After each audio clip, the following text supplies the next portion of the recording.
په دغه میسج کې شاه صاحب دا خبره لیکلې وه چې که چاته زما د ګردو ضرورت وي، زما د سترګو ضرورت وي، یا زما د وجود د بلې کمې هغه حصې ضرورت وي چې هغه بل انسان ته ډونیټ کیږي، نو هغه دې په دې نمبر باندې رابطه وکړي او لاندې خپل نمبر هم ورکړی و چې په 2014 کې ما ته 2 پیرې چې دی هارټ اټیک وشو. هغه بیا تقریبا 2 کالو پورې زه پروت وم، ما بالکل په بیډ باندې تیر کړي، بیا زه به ژوندی پاتې شم یا پاتې نه شم. کو سنګرخان یم او دا چې ما سره ناست دی نو دا سید سردار حسین شاه المعروف شاه صاحب دی، یو ډېر تکړه او بهادر صحافي دی، موجوده وخت په BBC پښتو کې کار کوي. پرون دوی ما ته یو میسج راولېږو او دغه بیا د پوسټ په شکل کې په مختلف واتساپ ګروپونو کې شیر هم شو. په ذاتي توګه باندې دغه میسج زه حیران هم کړم، پریشان هم کړم او یقینا چې زما طبیعت ډېر ناسازه کو.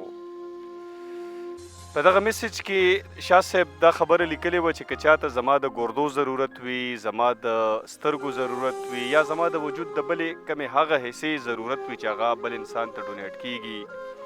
نو هغه دې په دې نمبر باندې رابطه وکړي او لاندې خپل نمبر هم ورکړی و. شاه صاحب په انسانیت مین یقینا چې یو د بهادرۍ یو مثال قایم کو، خو په کور کې ماشومان بچي دي، په کور کې تورسرې کور ودانه ده، پلار هم شته. د دې خبرې او د دې میسج په اورېدو سره به په دې حساسو رشتو باندې څه تېرېږي. دغه سلسله کې شاه صاحب سره خبرې کوو. شاه صاحب د ټولو نه اول خو راته دا ووایئ چې دغه کم میسج تاسو وکړو، یقینا چې هر هغه حساس انسان به په دې میسج باندې خفه شوی وي، دردېدلی به وي. څه داسې حالات جوړ شو چې تاسو دا میسج وکړو؟ بسم الله الرحمن الرحیم. اوله سره خو سنگر خان صاحب تاسو ته ډېره شکریه ادا کوم چې تاسو قیمتي وخت کې موږ له وخت راکړلو او ډېره شکریه، الله مو ودان لره. زه په دې بیمارۍ په اړه به زه دا ووایم چې په 2014 کې ما ته 2 پیرې چې دی هارټ اټیک وشو، ورسره MI ما ته وشوه چې کوم ته مایکارډل انفریکشن وایي، د زړه دا غوښه یعنې صحیح سمړه شي. هغه بیا تقریبا 2 کالو پورې زه پروت وم، ما بالکل په بیډ باندې تیر کړي، په ریسټ مې تیر کړي دي. هغې کې هېڅ قسمه د ما څه دغه نه کېدو او نه مې د دې باقي ژوند چې و نو څه وروستو دا دغه و چې یاره زه به ژوندی پاتې شم یا پاتې نه شم. زیات خبره پکې د مرګ هم راتله. د هغې نه بعد الله تعالی چې موږ ته صحت راکړلو نو تېرېدو دا خو یو عام خبره ده چې یاره دې سره کم تکلیفات وي، ټایم ټو ټایم چې کم راځي نو هغې سره خو مونږ ځان بلد ساتلی دی، یعنې د 10 15 یا 18 نه 22 ګولو پورې روټین کې چې کم دي نو ډیلی زه یوز کوم. دا خو ځان له یو خبره ده، د هغې نه علاوه کیجول چې کمې یا CCU کې مونږ ته کمې راکوي بیا یې ځان سره ساتم، بیا یې زه استعمالوم. نو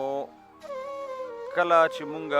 دې ځای ته پکې راورسېدو لکه دا نن چې کوم حالات جوړ شوي دي نو ډاکټران صاحبان وایي چې کوم د زړه کوم پاور دی خپل نو د دې خپل یو نارمل رینج دی، نارمل رینج چې کوم دی نو دا 62 دی غالبا، چې 62 کې زما اوس 38 کې چلیږي.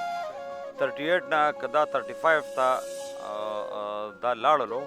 نو بیا دې کې بایپاس هم نشي کېدی. بایپاس خو ړومبي کې مونږ نه په دې وجه باندې پاتې شو چې یاره د پیسو وجه هم تاسو هغوی ته ویلی شئ. هغه ټایم کې د وس 10 خبره هم وه او وروسته چې کوم دا او دویم نمبر خبره پکې دا وه چې کوم د مونږ پروفیسر صاحب و ډاکټر ریاض انور صاحب نو هغوی ما ته وی چې کله یې زمونږ MB سکین ټیسټ وکړو هغه مونږ تاسو ته وښایو. نو په هغه دوران کې هغوی مونږ ته وویل یاره که تاسو دا ټیسټ که تاسو دا اپریشن وکړئ نو تاسو ته دا څه پیدا نه راکوي. د دې نه بعد بیا زما یو ملګری دی پروفیسر ډاکټر عبدالمالک صاحب د پېښور جنرال هسپتال مالک هم دی، هغوی سره چې کله مونږ ملو شو او هغوی سره زمونږ ملاقات وشو د مریض، نو هغوی چې زمونږ کله انویسټیګیشن شروع کړو نو هغوی ما ته وویل چې یاره دا یو ټیسټ ما ته دا ډایرکشن راکوي چې یاره دا هلک ځوان دی، د ده صحت ښه دی او تاسو په ده باندې کوشش وکړئ، نو انشاءالله و انشاءالله چې دوی به جوړېدو طرف ته چې کوم دی نو تللی شي. د دوی صحت چې کوم دی نو دی د اپریشن نه بعد چې کوم دی نو د جوړېدو قابل دی. خو زه بیا هم دا ووایم چې د نصیب خبرې دي، په هغه ټایم کې بیا څه دغه راغله، دا یو بیماري راغله چې کوم ته مونږ کرونا وایو، هغې په وجه باندې زمونږ هغه اپریشن چې کوم دی هغه ډیلی شو او تاخیر ښکار شو. اوس دا مخکې هفته نیمه مخکې چې ما کوم د کې ټي ایچ نه خپل چیک اپ وکړو نو هغه ډاکټر صاحب ته زه په پښتو کې پوه کړم،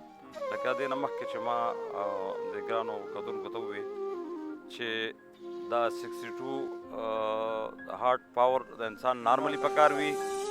دا 38 ته راغلی، که دا 35 ته کنورټ شي نو دا مطلب دا دی چې دا بیا هېڅ کله ممکنه نه ده چې دا دی انسان د دې نه بیا روغ پاسي او دا ساینسي دغه کې چې دی نو دا بالکل ممکنه نه ده. شاه صاحب دا راته ووایي چې تاسو را کوم د اعلان وکړو د ډونیشن، نو په دې کې په کور کې څه سلا مشوره شوې وه که نه ذاتي ستاسو خپله فیصله وه؟ سنگر خان صاحب داسې ده چې ډېرې خبرې زما د بیمارۍ متعلق دي چې هغه مونږ ماشومانو سره نه ډسکس کوو، هغه یعنی دومره خطرناک دي که هغه مونږ ووایو نو مطلب دا دی چې د یو وخت هغه کومه روټۍ ده نو هغه مو هغوی ونه خوري. د دې وجې نه دا بوج چې دی نو دا مونږ ځان له په ځان له باندې اچولی دی او الله تعالی به ده ووایو ښکاره خبره ده چې طاقت هم راکړی دی بیا پسې. نو د پخوا نه که تاسو وګورئ الحمدلله دا الله تعالی یو لوی رحم دی چې د تیرو څو کالو نه الله تعالی مونږ له دا دغه راکړی دی چې مونږ الحمدلله آن چینل چې کوم دی نو په خدمت خلق باندې کار کوو. لکه د دې نه مخکې مونږ سره یو چینل و پښتو نیوز ون چې په هغې کې زه چیف رپورټر هم وم آل پاکستان. نو خدمت خلق کې بیا په مختلفو څیزونو مونږ کار کړی دی، هغه خوند هم موندلی دی، لکه په وینه مونږ کار کړی دی، د هغې نه علاوه څومره کیجوالټیز په روډ باندې مونږ کار کړی دی. د دې ځای نه مونږ د کوارټ نه اخوا پورې یا پنجاب کې یا هر ځای کې تقریبا تاڼه تحصیلونو کې چاته څه اړې راکړي داسې اړیکې هغه الحمدلله مونږ د حل کولو د هغې مونږ کوشش کړی دی نو او هغه الحمدلله الله تعالی کړي هم دي. اوس هم هماغه کیسه ده چې څوک ملګري داسې څه تکلیفاتو کې سره مخ شي نو مونږ ته هغوی مطلب دا دی چې وایي. نو زه به هغه خبرې له واپس راشم، دا خدمت خلق دا یو ټکی چې نو دا زمونږ د ژوند سره الله پاک تړلی دی او د دې په وجه باندې ما دا دغه وکړله، دا فیصله وکړله چې مرګ هم ټولو چې څومره ساه لرونکي څیزونه دي مرګ د ټولو لپاره شته. نو که د مرګ نه مخکې زمونږ د اعضا د یو مسلمان په کار باندې راشي نو دا به مونږ دپاره ډېره زیاته د خوشحالۍ خبره وي او ما دپاره به د دې نه په ژوند کې مطلب دا انشاءالله چې بل غټ داسې څه خدمت خلق کې څه خبره پاتې نه شي که دا الله تعالی په دې دغه باندې دا پوره کړي. شاه صاحب دا راته ووایي چې ګرانه فیصله ده، یقینا چې ستاسو ساګانې شته دی، خو فرض که تاسو سره نن څوک کنټیکټ وکړي هغوی ته ستاسو د سترګو ضرورت شي، د ګردې ضرورت شي ورته، نو هغه به تاسو ورته په نن ورځ ډونیټ کوئ. باقي مرګ او ژوند فیصله د خدای په لاس کې ده، ستاسو څومره ساګانې په دې ژوند کې دي نو د دې نه هم نه یریږئ چې یاره اوس مې په رڼا ده که دا سبا راته څوک ټلیفون وکړي او زه هغه ته سترګې ډونیټ کړم، زما په ژوند کې زه به ژوندی یم، زه به ساه اخلم، خو زما په سترګو کې به زما په ژوند کې به تیاره راشي. دغه فیصلې باره کې هم څه کیفیت دی؟ سنگر خان صاحب دا خو داسې ده چې د دې نه مخکې مونږ تاسو ته ووایي چې کله د انسان سوچ داسې جوړ شي د بل د ښه کېدو بل ته د سهولت ورکولو نو هیڅ ګرانه نه ده چې دی به ځان دپاره سوچ وکړي او دی به خپلو تیرو ته لاړ شي او دی به خپلو رڼاګانو ته لاړ شي نو انشاءالله چې داسې قسمه سوچ زمونږ به صرف دغه یو سوچ دی په خدمت خلق باندې دی چې یاره که په دې وخت کې هم زمونږ نه څه فایده چاته وشي نو مونږ په دې باندې ډېر زیات خوشحالېږو زه به یو شارټ غونډه کې خبر وکړم زمونږ یو ورور و مانه کشر و سید حیات حسین شاه نوم یې چې د هغوی یو وال ډیمیج شوی یو پیر هغوی ته هارټ اټیک شوی هغوی کې مونږ سټنډ هغوی ته ولګولو چې خو د هغې نه باوجود هم سټنډ نه لګېدو نه باوجود هم د هغوی چې کوم بیا پوره وه نو زما په خیال چې 2 کاله بعد هغوی وفات شو بیا جي نو د دې وجې نه زه دا وایم چې یاره دا خو دغه نه دی چې مکمل تیار کېږي په انسان باندې مرګ یو داسې څیز دی چې په هر یو څیز باندې تیار شي نو که د هغې نه مخکې تاسو